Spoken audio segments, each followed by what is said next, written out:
kinsa may luwasonon, ang dato nga makasasala o ang pobre nga Diyosnon.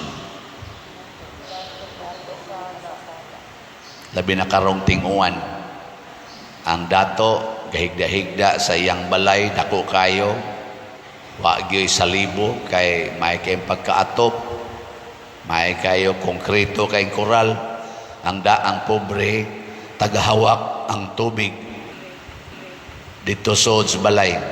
Kinsa may luwasonon, ang dato nga nagpahayad-hayad lang dito sa iyang balay nga perting haya-haya bisag ang uwan perti ng kusuga, o kinibang pobre nga di gani katulog kay hastang higdaanan gisanapan as tubig gikan sa gikural sa dato, kay di naman kaagi ang tubig dito na ni sanap sa pobre nga di as kilid niya. Kanirabang pobre ha, active kay sa simbahan, kusog kay mo rosaryo. Kinsa may luwasono nilang duha? Ambot lang ninyo. Kung kita ay patanahon, kita yun mga tao, ang luwasonon katog yung pobre. Di ba? Pero para sa Ginoo, ang luwasonon katong dato. Nga naman, tungod kay tuay daghang yawa sa ilang balay, ang dias pobre, di ay daghang Ginoo. Nga naman, unsa may timaan nga naay Ginoo dinhis kalibutan sa atong kinabuhi, kung naay daghang pag-antos, mo na ingon siya, mosunod gay mo nako, unayon mo og patay sa inyong mga igsuon, sa inyong mga anak, taralon mo sa hukmanan sa mga pangulos katilingban, pero ayaw mo kabalaka, kay ako mong kuyugan, ang akong espiritu kuyog ninyo. Muna, kung tanaw na itong kinabuhi sa mga nagsunod sa Ginoo, sama ni Jose, kaning dinhi sa anak ni Jacob, ang gihisgutan sa unang pagbasa, gibaligya siya ngadto sa Ehipto, isip ulipon, pinaagi sa kabuang sa iyang mga igsoon, katong napo niya kaigsoon. Gusto nilang patyon si Jose para masulo nila ang gugma o ang kabtangan sa ilang amahan nga si Jacob, kay kato si Jose igsoon man to nila sa amahan pero dili igsoon sa inahan. Silang usa ka inahan napo sila kabuok, mao tong lagot silang Jose kay nahog magpinangga, murag pinangga ni Jacob tungod kay kamanghuran Manila. Pero si Jose sa dihang gibaligya siya ngadto sa Ehipto, gadala siya sa Ginoo, diha siyang kasing-kasing o gunahuna, di gyud siya magsupak-supak sa mga ipahamtang niya sa iyang isig katao. Pasabot, wa siya mohunong sa paghigugma sa iyang isig katao, bisan pa man ang iyang isig katao nga mao ang iyang mga igsuon gusto nang mopatay niya. Sige, ligingay mong tupad ingna kung naay mo patay nimo imong higugmaon, gi kano ingna kano ingna kung naabay gustong mo patay nimo ba imong higugmaon, na wa mulingi kana dili na sila mo higugma, maunay mo patay. Sige na rog ingon, suway ako'y binuangan, wara ba jud ko magbinuang na. Naman na ingon anak mga tao, ako wara ba gyud ko manghilabot, ako nagtinarong ra gyud ko diri sa akong kinabuhi, pero hilabtan ko ninyo na makailagi mo kinsa ko. Kana mga lobo na. Di na Dios nun. Kanang mo ingon nga tao, ako naara ba gyud akong Ginoo, gi testingi ko ninyo og hilabot, di ba makakita gyud mo Ginoo diri nako. Ana. Muna ingos Kristo, inigtaral na ninyo nga tusukmanan, makasangyaw mo. Inyo kong masangyaw. Nga naman, ang kalainan manggod sa tao nga naay Ginoo o saway Ginoo, anha gyud inigabot nas pagsulay. Pananglitan, ang asawa naay Ginoo, niya ang bana way Ginoo. Ang bana buutan kayo, responsable kayo, dagko kay sweldo. Nya iya ginang iintriga siyang asawa. Unsa man naa siya Ginoo wa murag naa. Murag naa. Kanus man na siya matistingan. Ang asawa gi-rape mas silingan. Masuko siya dili. Ang buutan niyang asawa gi-rape sa silingan nga adik. Masuko ang bana dili. Og masuko siya wa day siya Ginoo. Ingka di sa na mahimo pa diroy. Kabuutan na akong asawa. O niya, ako nagtinarong sa ko niya gibinuangan mo. Buang ka diha imo nang pasagda. Mao na. Diha makita na abad kay Ginoo. Kaya ang naay Ginoo di gyud masuko, muhilak lang. Okay, kamo mga bana, una-una ako no ninyo. Imong asawa gahilak in town kay kunis-kunis sa silingan. Itabangan pag yun. Ana. Amo na ingong Kristo dire. Ako mong gipadala sa magkarnero taliwa sa mga lobo. Nya unsa may buhaton sa mga lobo sa nating karnero? Kunis-kunison gina. Nya ikaw nga tagiyaan ng maong karnero, di gyud ka masuko, or ikaw baka mao'y karnero, di gyud ka masuko. Mao na siya'y kondisyon. Yang maingon ka, pastilan pader, og mao na'y kondisyon nga naay Ginoo. Kinsa ra man nato'y dunay Ginoo? Kinsa may di masuko ana? Bisan ganig pare, igsuos pare, binuangan sa silingan, suko no. Kana kun ang pari way Ginoo. Pero naay Ginoo ang pari, di suko. Hinomdo mo atong kuan katong inahan nga dunay pito ka anak na sa Book of Maccabees nga ang iyang anak gianam-anam og patay sa hari kay pakanon gyud atong hugaw nga pagkaon. Nya unsa may gibuhat sa inahan? Gisigihan niya gingon niya mga anak, ay gimog kaon dong, pagpakamatay lang yun. Kay ang naghimo ninyo sud sa akong tiyan, wa ko kaila. Og ang nagpadako ninyo og nagpadako nako, wa sad ko kaila. Kinsa man ni siya? Mao ni siya ang tag-iya na mga bituon kana mga bungtod. Iya ra nang ibalik nato ang kinabuhi. Ayaw gyud supaka ang iyang gisulti. Ayaw tuo anang emperor nga matadiro. Ana siya. Mao to ang hastang iyang anak nga katong bata kayo, katong 7 anyos, pagduol sa emperador naingon siya, imo kong putla sa kong dila. Iyang gidawal iyang dila. Sige, putla. Di ko mahadlok ana. Kay gikuan mas mama, gikondisyon man. Gidong pakamatay gyud. Pakamatay. Ay gyud kahadlok. Ngay na be, lingay mong tupad. Ing na sugot ka, magpakamatay ka para nako. Ing na ka no. Sige ba, ing na. Andam kang magpakamatay ka na. Butan-butan magiging tupad nimo kay nisimba man na. Andam kang magpakamatay para ana. Samot na tong buangon. Ika, ngigagod. Sila pa'y buangon. Mo pa'y mupatay nako. Na. Ngigagod nila. Kinsa man sila, nakatagiya sila nako. Pero para ni Kristo, ayaw. Og itugot sa Ginoong mamatay ka sa ilang mga kamot, pagpakamatay. Kung itugot sa Ginoo nga, dili ka mamatay, dili gyud ka mamatay. Pero ang importante, pabilin sa pagsunod sa Ginoo. Muna si Jose, nagpabilin siyang nagsunod sa Ginoo didto sa Ehipto. Wa man gitugot sa Ginoo mamatay siya, kay doon na may gusto ang Ginoo nga pamatud-an na kung magpaubos ka, ipataas ka. Kung magpataas ka, ipaubos ka. In relasyon ni Jose og sa iyang napo kay igsoon, kinsa may mapahitason? Ang napo o si Jose? Ang napo mo'y mga mapahitason. Si Jose mapaubsanon. Unsa may resulta? Si Jose nahimong gobernador sa Ehipto, next in rank ni Paraon katong king of Egypt. Og mao ni ron ang istorya sa atong unang pagbasa. iyang gidala ang iyang mga igsuon o ang iyang ginikanan ngadto sa Ehipto. Way ni reklamo, gipasugat pa sa mga karwahe ni Paraon kay pinangga kayo si Jose dito sa Ehipto, bisan kung ang iyang mga igsuon buot mo patay niya.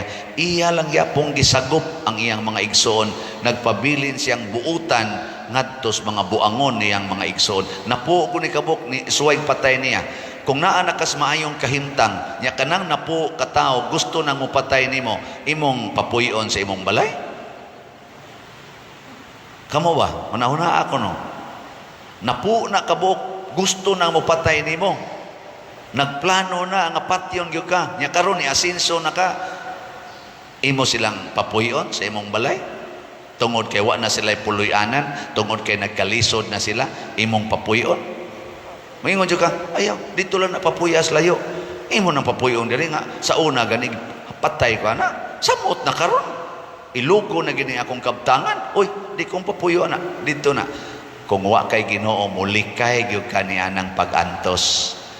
Pero naa gani kay Ginoo di gyud ka mulikay, imo ginang higugmaon. Muna kung ang imong bana mga bit nya naa kay Ginoo, imo ginang musugot yung kag mupuyo ang kabit dias inyo. Kung naa kay Ginoo. Bitaw.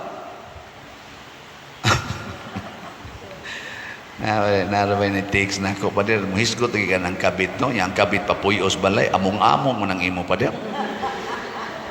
Kaming mga asawa nga nagtinarong, unya imo ming tudluan nga mo papuyuan ng kabit, nayabag naman tingali ka. Ako lang sa tanaw, ako kani, wagi ni Ginoo. Tanawa si Jesus, iyang gipapuyo si Judas, tipo niya, bisag nasayod na siya, nga si Judas, mupatay niya, mubudhi niya. Iyang gihatag ang authority sa simbahan dinhis kalibutan ug ang Yahweh sa langit ngadto ni San Pedro, bisan pag si San Pedro na makak niya og katulo. Gidison siya katulo. Iya lang gyapong gi-entrust ang simbahan niining bakakon nga tao. Iyang gihimong apostol para musangyaw sa maing balita ngadto sa mga dili Hudiyo. Si San Pablo nga nagsigig lutos sa iyang grupo gani, gipapatay ni San Pablo si Esteban, si Santiago ipangpatay, pero gihimog yapon niya si San Pablo nga apostol para sa dili mga Hudiyo. Musalig ka kana, gipatay ng imong igsuon nya, musalig pa kaniya nga mo'y mo dumala sa imong negosyo or sa imong kalihukan. Moingon ka, patya na, oy, pangitag tao nga nahigog, mabisan ako diri. Wa sa tingali ko'y Ginoo. Nga, ipiyal na nimong kuhan. Ang dini simbahan, ipiyal na nimo sa mga sakristan nga gisunog ang sakriste. Kay gaduwa sa kandila nya mo na imong ika kamo dong ha, kamo take care din niya. Oy, papahawaan na. Di ba mao gini atong normal? Kay di ba mo tay Ginoo? O na importante kay butangan nato Ginoo atong kasing-kasing. Maglibog gud ta. Kining tawo nga naay Ginoo, mulambo gid ni siya. Nay nagpatambag nako, pader unsaon man namong among negosyo. Palpak yun kanunay. Nagsigi lang yung kaot-ot, naa na sa imong tabang, maot-ot na sad. Ako day yung giingnan, kumusta mang inyong relasyon, kamong managtiayon, kay kamo may gadaan ng inyong negosyo, tubag na yung bana, kini pader, mao man ko'y magbuot, di ba pader, sa imong wali, ingon man ka nga ang asawa mo sunod Diyos bana, kani may magdiktar na ko pader, na ako'y mga maing plano, iya mo kong diktar sa, ikaw sa, di masa kakasaligan, nga sa, siya, away na sila, nako, kaibiyang tamparoso bali-bali ning duha, pulos gyud way Ginoo. Ang iyang kaugalingon mo isakto, ang usa sa ako sang kaugalingon mo isakto, mo na magmura sila nagtag-ubuar sa ilang pagpadagan sa ilang negosyo, alos no? Los no gyud. Nako, kay di na mo ingon ba, ikaw diha, imo nang diskarte. Ako diskartes kog ako dire, na los no na. Nako paghiusa ragod mo, nya unsa man paghiusa, si Kristo mo isunda. Nya unsa may desisyon ni Kristo, ikaw asawa mosunod gyud kas desisyon sa imong bana sa tanang higayon. Di gyud ka magsupak-supak, igo ra kang mosugyot, pero kung ang imong bana final decision mao ning niya, sunda na bisag gadugo pang imong kasing-kasing. Ana. Nya unsa man kamo mga asawa, okay na. Kay mo man ay gusto ni Kristo. Nako ikaw sad bana, taga-igyod ang tanan nimong desisyon para gis kaayuhan sa imong asawa, bisan pa man og ang iyang kaayuhan sakit na para nimo. Pasabot, ang iyang suggestion ayaw supaka, pero himui og pamaagi nga matuman ang iyang suggestion, pero sa paagi nga dili mamiligro ang inyong kinabuhi ngadto sa impierno.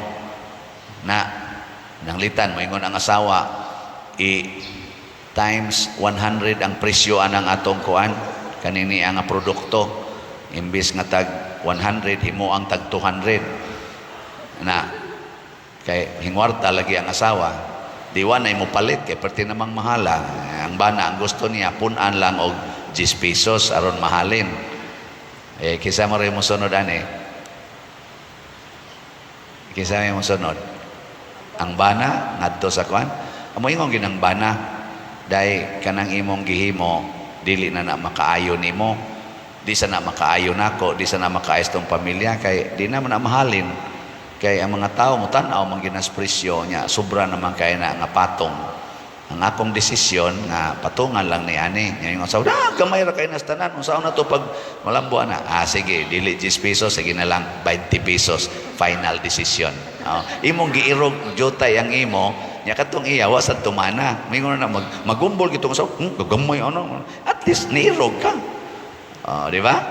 Yang desisyon kay saban naman di nagdugo ang kasing-kasing sa asawa, pero at least naka-feel ang asawa nga mi-adjust ka. Muna akong gitudlo nila. Put na igugmaay baka to sila karon o baka to mga matay. Wa na masad mo tawag, di okay ra. So kini siya mo na ingong Ginoo nga ay gyud palipat dad-agyog ko ninyo nya ang akong espiritu mo'y magtudlo ninyo ni ana. Nya mao sa nay akong gihinay-hinaya gamit dinis ato. Mo na nga ang gitudlo sa Espiritu Santo pamaligyag slat. Simple ra kaayo kay nakaingkog magsigikog solicit, magsigikog kuta-kuta aning tanang mga pamilya dinhi, tanan nga mga tao akong kutahan dinhi sa parokya og tag 20 pesos ang semana. Basin og dali ra man ting human, pero lisura pag pangulikta ang tao nga way 20 pesos di niya makon. Sayon na kayo ang Ginoo siya. Ay nang kuta-kuta baligya igslat ing na ang mopalit malangit, ang di mo palit maimpierno. Kana ra gyud. Ang tanawa di ba ang tanang na malit, ang sabay na itabo, malipayon. Pasabot na experience nimo ang langit.